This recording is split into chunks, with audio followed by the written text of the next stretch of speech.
চট্টগ্রামের মিরসরাইয়ে ঘটেছে এমন এক ঘটনা যা শুনে স্তব্ধ পুরো দেশ। বাবার হাতে খুন হয়েছেন তার একমাত্র ছেলে।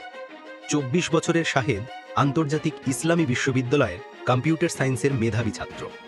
যে ছেলের স্বপ্ন ছিল পরিবারকে সুখী করা, সেই ছেলেকেই নির্মমভাবে প্রাণ দিতে হলো বাবার হাতে। ঘটনার সূত্রপাত কয়েকদিন আগেই। দীর্ঘ প্রবাস জীবন শেষে দেশে ফিরে আসেন শাহেদের বাবা নুরুজ্জামান। ছোট মেয়ের বিয়ের অনুষ্ঠানে এক অচেনা নারীকে তিনি বন্ধুর স্ত্রী বলে পরিচয় দেন, কিন্তু আসল সত্য ফাঁস হয় পরে। সেই নারীকে তিনি গোপনে বিয়ে করে গ্রামে নিয়ে আসেন। এ নিয়ে পরিবার থানায় অভিযোগ করলেও পুলিশ সহযোগিতা করেনি। এরপর সন্ধ্যায় শুরু হয় দাম্পত্য কলহ।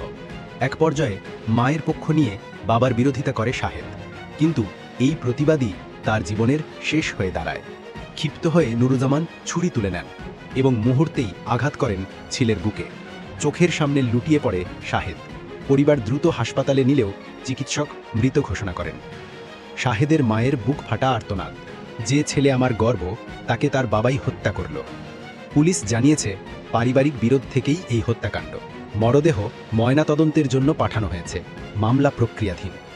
এই ঘটনা আমাদের মনে করিয়ে দেয় এক মুহূর্তের রাগ আর স্বার্থপর সিদ্ধান্ত কিভাবে ধ্বংস করে দিতে পারে একটি পুরো পরিবারকে। শাহেদের মতো অসংখ্য তরুণের স্বপ্ন যেন এভাবে না ভাঙে, এটাই আমাদের প্রত্যাশা।